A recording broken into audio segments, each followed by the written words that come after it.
18 বছর দীর্ঘ অবসানের পর অবশেষে আইপিএলে শিরোপা জিতেছে রয়্যাল চ্যালেঞ্জার বেঙ্গালুরু। গত রাতে আহমেদাবাদে পাঞ্জাব কিংসকে হারানোর পর দলটির সমর্থকদের মধ্যে ছিল আনন্দ আর উচ্ছ্বাস। তবে এই উদ্দীপন কখন যে ভয়াবহতার রূপ নেয়। বেঙ্গালুরু হোম গ্রাউন্ড চিন্নাস্বামী স্টেডিয়ামে বাইরে জড়ো হয় হাজার সমর্থক।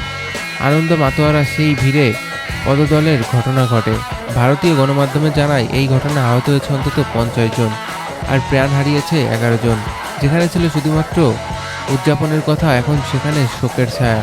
অন্যদিকে সাকিব আল হাসানের আন্তর্জাতিক ক্রিকেট এখন থমকে গেছে, প্রায় 8 মাস হয়ে গেছে। দেশে শেষবার টেস্ট খেললেও দেশে বিদায়ের স্বপ্ন পূরণ হয়নি তার। নির্বাচকরা এখন পর্যন্ত তাকে দলে ফিরিয়ে নেয়নি। এবার বিসিবির নতুন সভাপতি আমিনুল ইসলাম বুলবুল দায়িত্ব নিয়েছেন। সবার প্রশ্ন, বুলবুল কি সাকিবকে আবার দলে ফিরিয়ে আনতে পারবেন? সাকিবকে আবার বাংলাদেশের জার্সি পরে খেলতে দেখা যাবে কিনা? বুলবুল বলেছে এটা পুরোপুরি নির্বাচক কমিটির ওপর নির্ভর করে। তারা যদি মনে করেন সাকিব ফর্মে আছে এবং পারফর্ম করতে পারবে তাহলে তাকে সুযোগ দেওয়া হবে। সুতরাং এখন শুধু অপেক্ষা নির্বাচকদের সিদ্ধান্তের।